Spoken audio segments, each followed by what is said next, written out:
Assalamualaikum warahmatullahi wabarakatuh.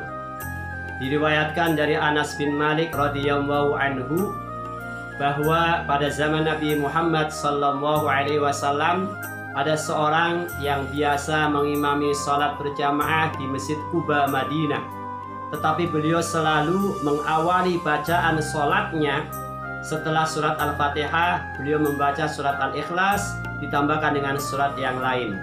Itu di rakaat pertama dan rakaat yang kedua.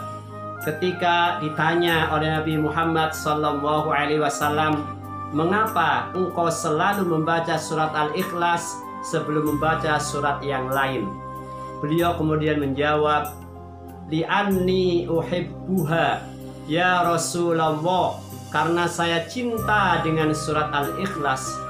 Maka Nabi kemudian memberikan kabar gembira, "Hubbuka iyyaha adkhalakal jannah."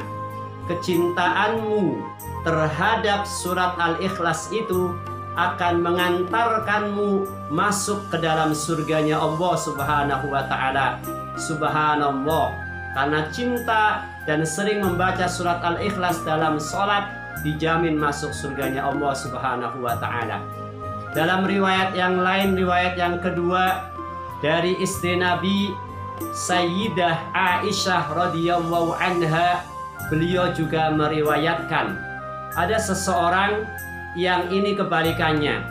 Setelah membaca surat yang lain setelah Al-Fatihah, beliau mengakhirinya dengan surat Al-Ikhlas. Jadi, membaca surat yang lain setelah Al-Fatihah kemudian diakhiri dengan surat Al-Ikhlas. Itu dilakukan terus setiap sholat, baik di rakaat pertama maupun rakaat kedua.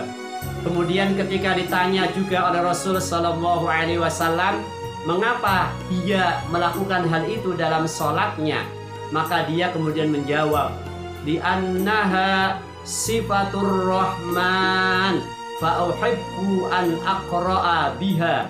Karena di dalam surat Al-Ikhlas itu dijelaskan dan disebutkan tentang sifat Allah yang maha pemurah, maka saya senang membaca surat itu yang di dalamnya dijelaskan tentang sifat Allah. Maka kemudian Nabi pun memberikan kabar gembira, "Akhbiruhu, beritahukanlah kepada orang itu, annallaha yuhibbuhu, bahwa Allah mencintainya." Karena dia cinta dengan surat yang menjelaskan tentang sifat Ar-Rahman, maka Allah mencintainya. Maka kita pun dalam keseharian kita, kalau kita sholat kemudian membaca surat Al-Ikhlas, ingat alasannya, alasan utamanya bukan karena surat ini surat yang pendek, hanya 4 ayat, dibaca waktunya singkat. Jangan karena alasan pendek dan singkatnya, tapi ganti karena di surat Al-Ikhlas ini ada sifat Ar-Rahman, dan karena kita cinta dengan surat Al-Ikhlas, maka insya Allah Allah akan memberikan balasan yang terbaik kepada kita.